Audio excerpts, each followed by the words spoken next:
প্রিয় BA, BSc এবং বিকমের first সেমিস্টারের ছাত্রছাত্রীরা, আজকে আমি যে বিষয় নিয়ে আলোচনা করব সেটি তোমাদের জন্য অত্যন্ত গুরুত্বপূর্ণ। কারণ আজকের এই ভিডিওতে তোমরা দুটি গুরুত্বপূর্ণ প্রশ্নের উত্তর পাবে।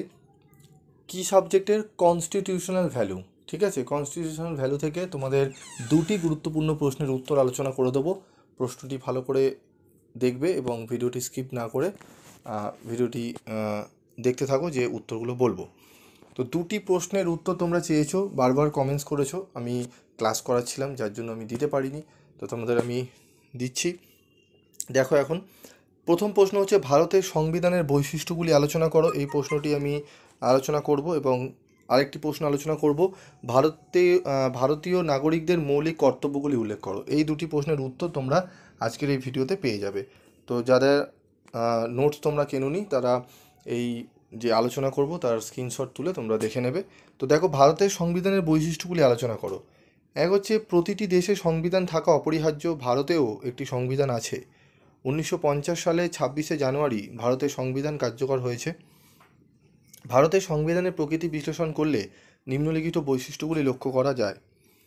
লিখিত বৃহত্তম সংবিধান। ভারতের সংবিধান বিশ্বের বৃহত্তম লিখিত সংবিধান। 1950 সালে সংবিধান চালু হওয়ার সময় এই সংবিধানে একটি প্রস্তাবনা, 395টি ধারা এবং 8টি তফসিল ছিল। বর্তমানে এই সংখ্যা অনেক বৃদ্ধি পেয়েছে। সুপরিবর্তনীয় ও দুষ্পরিবর্তনীয়। ভারতের সংবিধান সুপরিবর্তনীয় ও দুষ্পরিবর্তনীয় সংমিশ্রণ। ভারতের সংবিধান ব্রিটেনের মতো সুপরিবর্তনীয় নয়, আবার আমেরিকার মতো দুষ্পরিবর্তনীয় নয়। ইউনিয়ন। ভারতের সংবিধানে যুক্তরাষ্ট্র শব্দটি কোথাও উল্লেখ করা হয় না। ভারতের সংবিধানের প্রথম অধ্যায় ভারতকে রাজ্যসমূহের ইউনিয়ন বলে ঘোষণা করা হয়েছে। মৌলিক অধিকার। ভারতের সংবিধানের তৃতীয় অধ্যায়ে 6টি মৌলিক অধিকার স্বীকৃতি হয়েছে। এই মৌলিক অধিকারগুলি হলো সাম্যের অধিকার, স্বাধীনতার অধিকার, শোষণের বিরুদ্ধে অধিকার, ধর্মীয় স্বাধীনতার অধিকার, সংস্কৃতি ও শিক্ষা সংক্রান্ত অধিকার, শাসনতান্ত্রিক প্রতিবিধানের অধিকার। মৌলিক কর্তব্য। 1976 সালে 42তম সংবিধান সংশোধন করে 10টি মৌলিক কর্তব্য সংযুক্ত করা হয়েছে। 2002 সালে আরও একটি মৌলিক কর্তব্য সংযুক্ত করা হয়েছে। নির্দেশমূলক নীতি। ভারতের সংবিধানের চতুর্থ অধ্যায়ে রাষ্ট্র পরিচালনার জন্য কতগুলি নির্দেশমূলক নীতি সংযোজিত হয়েছে।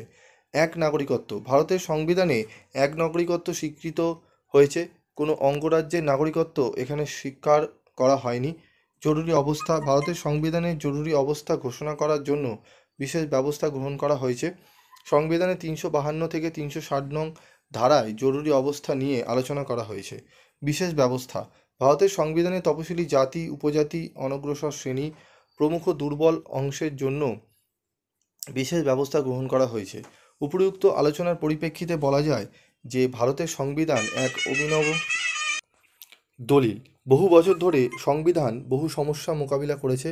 ভারতের সংবিধানের গতিশীল চরিত্র সমস্ত বিশ্বের সংবিধানবিদ ও রাষ্ট্রনেতাদের প্রশংসা অর্জন করেছে। চলে আসবে এরপর আমরা, ভারতীয় নাগরিকদের মৌলিক কর্তব্যগুলি উল্লেখ করো। ভারতীয় নাগরিকদের মৌলিক কর্তব্য। ভারতের মূল সংশোধনে মৌলিক কর্তব্য সম্পর্কে কোনো কিছুর উল্লেখ ছিল না। 1976 খ্রিস্টাব্দে 42তম সংশোধন দ্বারা ভারত সংবিধানের চতুর্থ অংশে, ঠিক আছে, 51A নং ধারায় 10টি মৌলিক কর্তব্য পালনের কথা উল্লেখ করা হয়েছে। পুনরায় 2002 খ্রিস্টাব্দে 86তম সংবিধান সংশোধন দ্বারা আরও একটি কর্তব্য যুক্ত করা হয়েছে। বর্তমানে তাই ভারতীয় সংবিধানে মৌলিক কর্তব্য 11টি। এই কর্তব্যগুলি হলো, দেখো, সংবিধান মেনে চলা। আচ্ছা, তোমাদের আরেকটি জিনিস বলে রাখি, তোমাদের যদি 51A নং ধারায় উল্লেখিত মৌলিক কর্তব্যগুলো, তোমরা এই কর্তব্যগুলোই লিখতে পারো। ঠিক আছে, দুটোর ক্ষেত্রেই একই উত্তর। 11টি কর্তব্য কি? সংবিধান মেনে চলা এবং সংবিধানের আদর্শ প্রতিষ্ঠানসমূহ এবং জাতীয় পতাকা ও জাতীয় স্তোত্রের প্রতি শ্রদ্ধা জানানো। যেসব সুমহান আদর্শ দেশে স্বাধীনতা সংগ্রামে অনুপ্রেরণা জুগিয়েছিল সেগুলিকে পোষণ ও অনুসরণ করা। ভারতের সার্বভৌমত্ব, ঐক্য ও সংহতি সমর্থন করা ও সংরক্ষণ করা। দেশ রক্ষা ও জাতীয় সেবামূলক কার্যে যোগদানের জন্য আহ্বানে সাড়া দেওয়া। ধর্মগত, ভাষাগত, আঞ্চলিক বা শ্রেণীগত বিভেদের ঊর্ধ্বে উঠে সকল ভারতবাসীর মধ্যে ঐক্য ও ভ্রাতৃত্ববোধের বিকাশ সাধন করা এবং নারী জাতির মর্যাদা হানিকর সকল প্রথাকে বর্জন করা। আমাদের মিশ্র সংস্কৃতির গৌরবময় ঐতিহ্যকে মূল্য প্রদান ও সংরক্ষণ করা, বনভূমি, হ্রদ, নদ নদী ও বন্যপ্রাণী সহ প্রাকৃতিক পরিবেশের সংরক্ষণ ও উন্নতি সাধন এবং জীবজন্তুর প্রতি মনমত বোধ পোষণ করা, বৈজ্ঞানিক মানসিকতা, মানবতা বোধ, অনুসন্ধিৎসা ও সংস্কারমূলক দৃষ্টিভঙ্গির প্রসার সাধন করা, জাতীয় সম্পত্তি সংরক্ষণ ও হিংসার পথ বর্জন করা, সমস্ত রকম ব্যক্তিগত ও সমষ্টিগত কর্মপ্রচেষ্টাকে উন্নততর স্তরে উন্নত করার জন্য বিভিন্ন ধরনের কার্যকলাপের উৎকর্ষ সাধন করা। 6 থেকে 14 বছর বয়স পর্যন্ত প্রত্যেক শিশুর শিক্ষাদানের ব্যবস্থা করা তার মা, বাবা বা অভিভাবকের কর্তব্য। উপসংহার: ভারতের নাগরিকের কর্তব্যসমূহকে সংবিধানের 4th অংশে লিপিবদ্ধ নির্দেশমূলক নীতির সঙ্গে যুক্ত করা হয়েছে।